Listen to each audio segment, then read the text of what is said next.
Welcome back.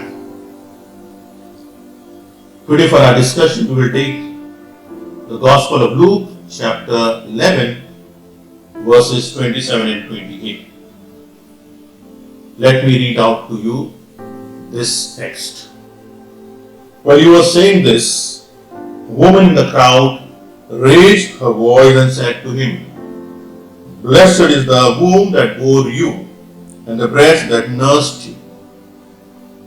But he said, "Blessed rather those who hear the word of God and obey it." We read while he was saying in this text, when somebody is praising his mother, Jesus' reply was, "Blessed rather those who hear the word of God and keep it." Why did Jesus say this? Did Jesus show disrespect to his mother by not acknowledging the praises showered on his mother by a woman from the crowd? What is it? Let us go back to the context of this text. The context is this. The woman praised his mother because she bore him in her womb and nursed him at her breast. The woman praised Mary for her physical and biological relationship to Jesus. Once again, now Jesus took advantage of the woman's interruption to teach what constitutes true blessedness in the kingdom of God. The true blessedness in the kingdom of God is the readiness to listen to the word of God and to live it in one's life.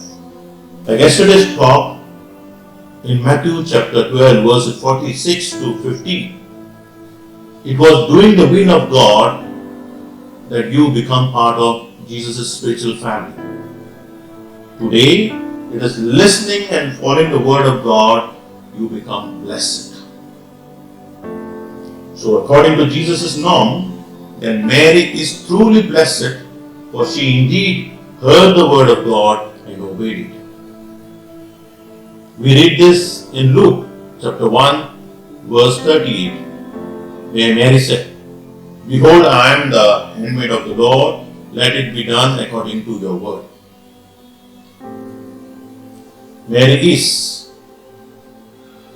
is blessed not only because of her biological relationship to Jesus, but more than that, she is blessed because of her obedience to God and living out that God's word in her life.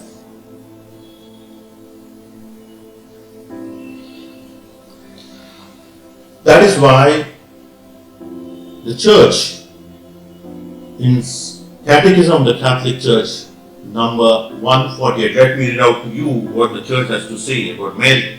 The Virgin Mary most perfectly embodies the obedience of faith. By faith, Mary welcomes the tidings and promise brought by the angel Gabriel, believing that with God nothing will be impossible. And so, giving her assent, "Behold, I am the handmaid of the Lord, let it be done to me according to your word." Elizabeth greeted her, "Blessed is she who believed that there would be a fulfillment of what was spoken to her from the Lord. It is for this faith that all generations will call Mary blessed." Now in this text, just because we read in this text where Jesus says, "Blessed rather those," that does not mean that Jesus is declaring Mary as less blessed than others. No.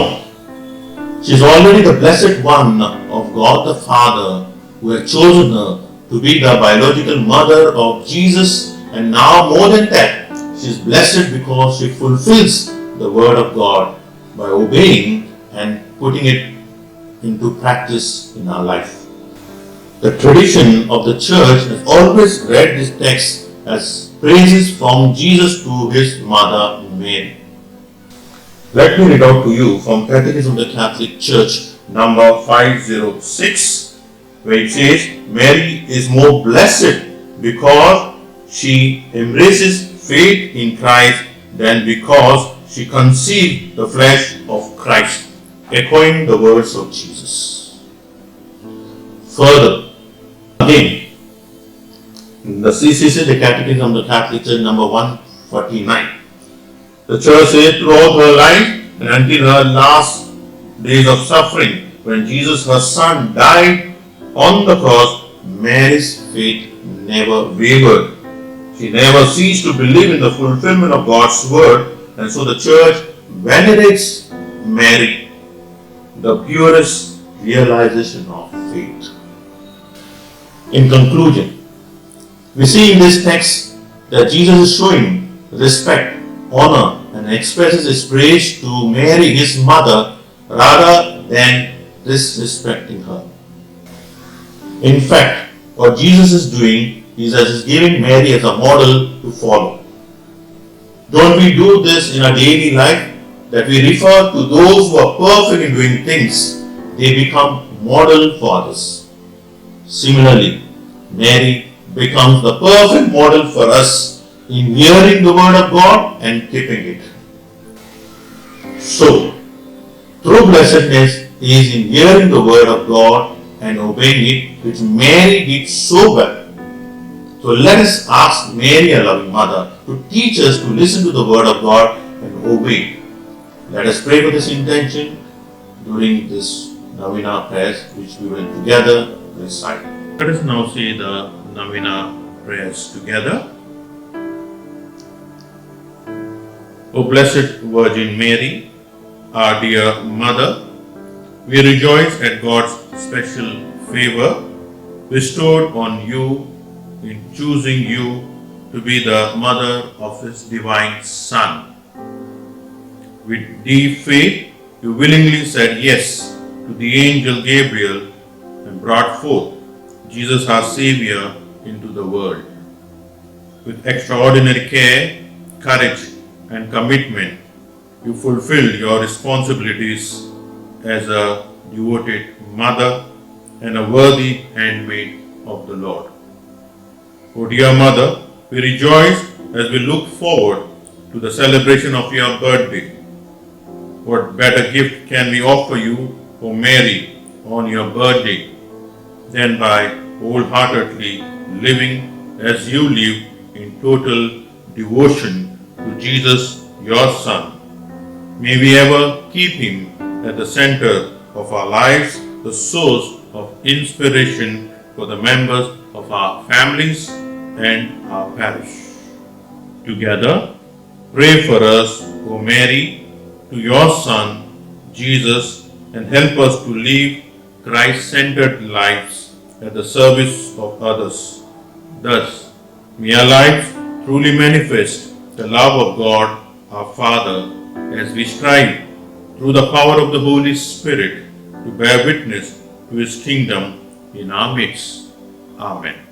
Our Father, who art in heaven, hallowed be thy name. Thy kingdom come, thy will be done on earth as it is in heaven. Give us today our daily bread and forgive us our trespasses as we forgive those who trespass against us. And lead us not into temptation, but deliver us from evil. Hail Mary, full of grace, the Lord is with you.